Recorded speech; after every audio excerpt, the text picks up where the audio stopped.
বাইকের মিটারে দেখাচ্ছে 57.5 আর হিসাবে আসতেছে 61। বাইকের ভালো মাইলেজ পেতে হলে আপনাকে বেশ কিছু বিষয়ে খেয়াল রাখতে হবে।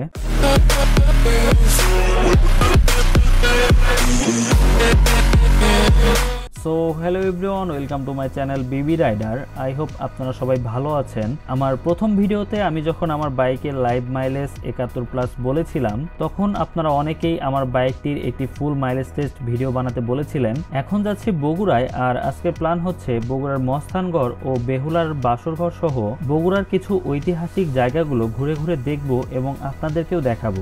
যেহেতু বগুড়া যাচ্ছি, তাই আমাকে অনেক রাস্তা রাইড করতে হবে এবং হাইওয়ের পাশাপাশি আমাকে শহরের জ্যামেও পড়তে হতে পারে। তাই এই ভিডিওতে আমি আমার বাইকের মাইলেজ টেস্ট করে দেখাবো এবং আমার রাইডিং স্টাইল শেয়ার করব যে আমি কিভাবে বাইক চালিয়ে এত ভালো মাইলেজ পাই। তাহলে চলুন শুরু করা যাক।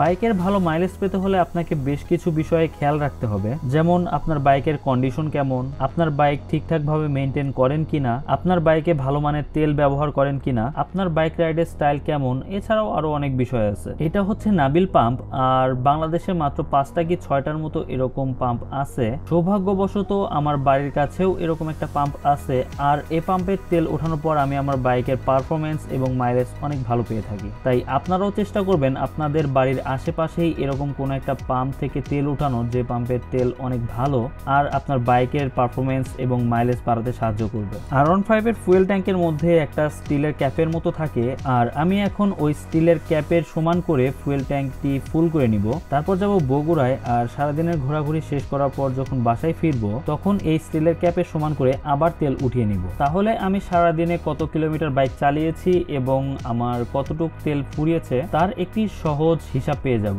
যার দ্বারা আমার বাইকের মাইলেজের হিসাব করা অনেক সহজ হয়ে যাবে। যদিও বাইকের মিটারে এভারেজ মাইলেজ হিসাব করে দেয়, তবুও আমি এভাবে একবার হিসাব করে দেখব। আমার বাইকটি ফুল ট্যাঙ্ক করা শেষ, আর মোট 8.49 অর্থাৎ প্রায় 8.5 লিটারের মতো তেল লাগলো আমার বাইকটির ফুল ট্যাঙ্ক করতে। আমি প্রতিবার ফুল ট্যাঙ্ক করার পর একটা কাজ করি, আর সেটা হচ্ছে আমার বাইকের সব হিসাব একদম রিসেট করে ফেলি। আমার শেষবার ফুল ট্যাঙ্ক করার পর থেকে এখন পর্যন্ত এভারেজ মাইলেজ দিচ্ছিল 48.1, এভারেজ স্পিড ছিল 32, আর টোটাল মাইলেজ ছিল 34,124। সব রিসেট করা গেলেও এই টোটাল মাইলেজটা রিসেট করা যায় না। যাই হোক, ট্রিপ মিটারগুলো রিসেট করে ফেলি। আমাদের শেরপুর বগুড়া হাইওয়েটা অনেক সুন্দর, আর হাইওয়েতে ক্লাচ বা ব্রেক বেশি ধরার প্রয়োজন হয় না, তাই হাইওয়েতে বাইকের মাইলেজ অনেক ভালো পাওয়া যায়। আমি মূলত বাইকে এখন একটা ইকোনমি রাইড দিব, আর ইকোনমি রাইড বলতে আবার মনে করবেন না যে আমি একদম বাইক আস্তে আস্তে চালাবো। আমি সবসময় গিয়ার, স্পিড, আরপিএম মেনটেন করেই বাইক চালাই, আর এখনো সেভাবেই চালাবো।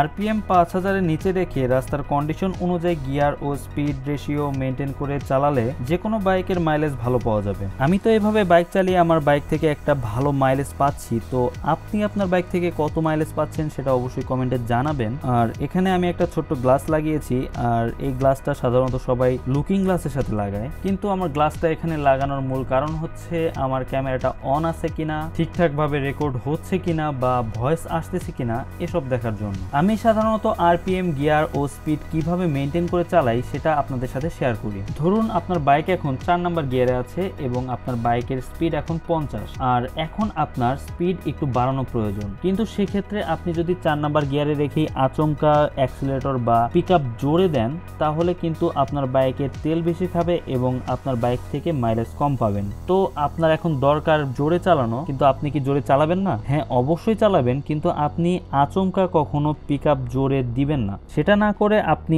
আস্তে আস্তে আপনার বাইকের মাইলেজটা একটু বাড়াবেন, তারপরে আপনার গিয়ারটা শিফট করবেন উপরের দিকে, অর্থাৎ 4 থেকে 5-এ শিফট করবেন। তাহলে দেখবেন আপনার আরপিএম যদি 5000-এর নিচে থাকে এবং আপনি এভাবে বাইকের পাওয়ার, টর্ক অনুযায়ী গিয়ার শিফট করে বাইক চালান, সেক্ষেত্রে আপনার বাইক থেকে একটা ভালো মাইলেজ পাবেন। আর আপনি যদি ভাঙাচোরা রাস্তায় বাইক বেশি চালান, তাহলে আপনার বাইক থেকে মাইলেজ সাধারণত কমই পাবেন, কারণ সেখানে আপনাকে ব্রেক ও ক্লাচের বেশি ব্যবহার করতে হবে, যার জন্য মাইলেজ অনেক কম পাবেন। মূলত আপনার বাইকে কোন গিয়ারে কেমন পাওয়ার পাচ্ছেন সেটা বাইক চালাতে চালাতেই বুঝে যাবেন। ভিন্ন ভিন্ন বাইকে পাওয়ার ও টর্ক কম বেশি হয়। যারা পাওয়ার ও টর্ক নিয়ে জানতে আগ্রহী, তারা আমার আরেকটি চ্যানেলের এই ভিডিওটা দেখতে পারেন। এই ভিডিওতে আমি এসব নিয়ে ইন ডেপথ আলোচনা করেছি এবং লিঙ্কটা আমি আই বাটনে বা ডেসক্রিপশন বক্সে দিয়ে দিব। সর্বোপরি আপনার বাইকের মাইলেজ কম পাবেন নাকি বেশি পাবেন সেটা আপনার রাইডিং স্টাইল সহ বেশ কিছু কারণের উপর নির্ভর করে। সামনের এই মালবাহী মালবাহী ট্রাকের একটা বস্তা থেকে এইসব ধুলা উড়ে আসতেছে।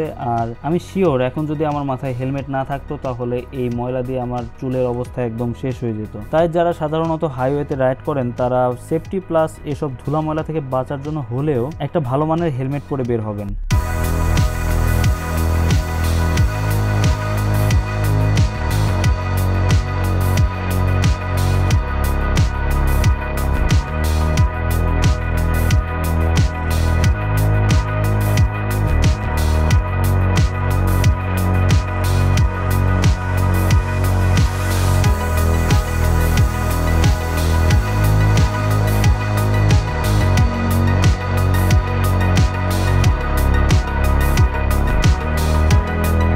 আমাদের সারাদিনের ঘোরাঘুরি শেষ আর এখন যাচ্ছি বাসায়। এটা হচ্ছে বগুড়া বনানী। আর আমি যদি সারাদিন শহরের মধ্যে ঘোরাঘুরি করার পর এখন আমার বাইকের মাইলেজটা দেখি তাহলে দেখতে পাবো 54.9 এভারেজ মাইলেজ পেয়েছি। এখন বনানী থেকে প্রায় 35 কিলোমিটার হাইওয়ে রাইড করার পর নাবিল পাম্পে গিয়ে তেল উঠাবো আর দেখবো মোট কত কিলোমিটার চালানোর পর কত লিটার তেল লাগলো। এখানে রাস্তার কাজ হচ্ছে আর আমি যে পাম্প থেকে তেল উঠাবো সেটা সামনেই, যদিও এই রাস্তাটা বন্ধ, কিন্তু আমি একজন বাইকারকে দেখলাম এই রাস্তা দিয়ে বের হইতে, আর তাকে দেখা দেখি আমি এই রাস্তাতে বাইক ঢুকিয়ে মনে হয় ভুলই করে ফেললাম। যাই হোক, একটু সামনে যাওয়ার পর আমি বাম দিকে নামিয়ে ফেলবো, যেটা ভাবতেছিলাম সেটাই হইলো। আসলে তারা আমাকে সামনের দিকে যেতে দিচ্ছে না, আর যেতে না দেওয়াটাই স্বাভাবিক, কারণ তারা ইনস্ট্যান্ট রাস্তার কাজটা এখনো চালিয়ে যাচ্ছে। সো আমাকে একটু ঘুরে রাস্তা থেকে নেমে তারপরে আমার পাম্পে যেতে হবে। অবশেষে অনেক ঘোরাঘুরি করার পর পাম্পে আসতে পেরেছি।